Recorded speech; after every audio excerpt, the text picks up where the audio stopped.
Hello, my name is Malcolm Short and I'm the Technical Support Manager for AL UK. Today I want to talk about dual mass flywheels and how important they are to vehicle manufacturers in reducing torsional vibration on today's modern engines. First of all, the name, dual mass flywheel. Essentially, the important thing is there are two masses. Half of it is attached to the gearbox with the clutch and the other half is bolted to the crankshaft. Now that has a very important benefit.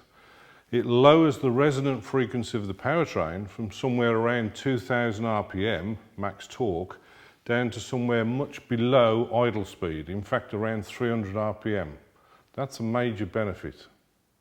We have some components inside the flywheel we need to look at. We're going to do that now.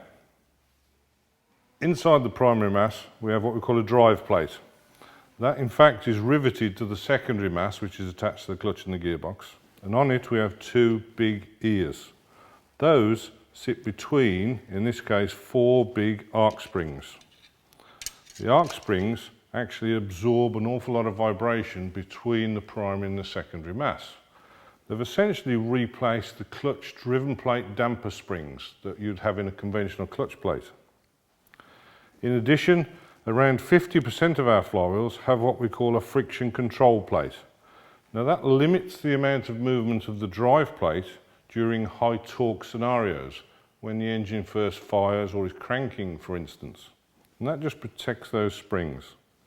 The drive plate moves with engine vibration in either direction and compresses those springs. In between the two masses you have a bearing or a bush, and we need to check that for wear. And we also need to check the rotational free play of the flywheel. What that does is it measures the free play or the gap between the spring and the drive plate. And that's an important measurement on how worn the flywheel is. The first thing we need to do is to apply some visual checks. So we're looking at the friction face to see if there's any deep grooves, scoring, bluing or cracking. If you've got any of those evidence, you need to replace the flywheel. The arc springs within the flywheel are actually packed in grease to reduce the friction.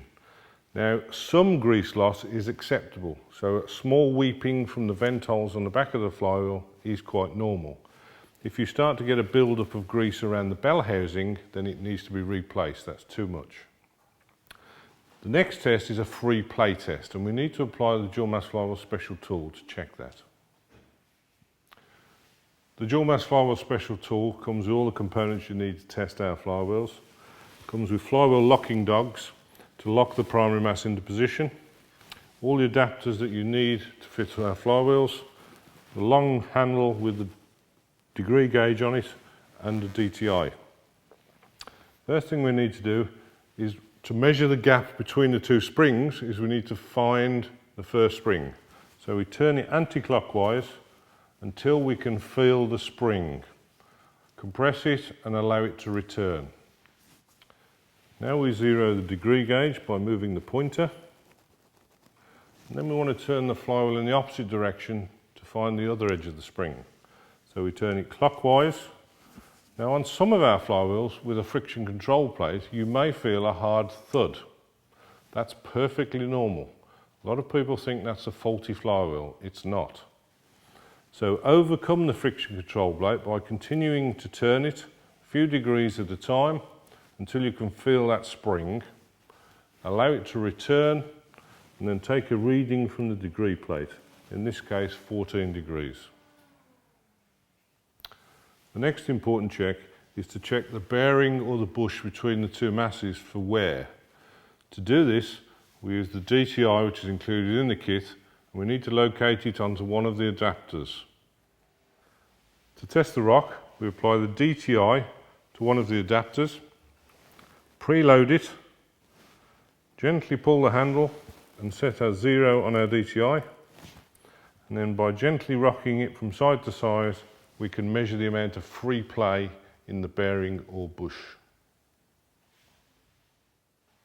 When checking for rock, it's important that you only use your finger and your thumb. You don't need to apply too much load. If you do, you run the risk of damaging the bearing or getting an inaccurate figure.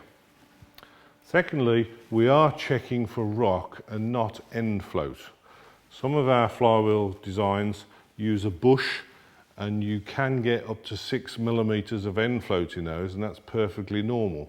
That's not something you'll get with the bearing type, where you won't have any end float. So it is rock and not end float.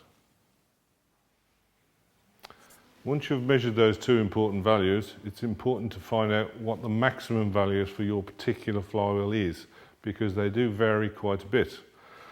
We've produced this handy data wheel that gives you a list of all of our flywheel part numbers, what the maximum free play is, what the maximum rock is, and whether it's fitted with a friction control plate or not.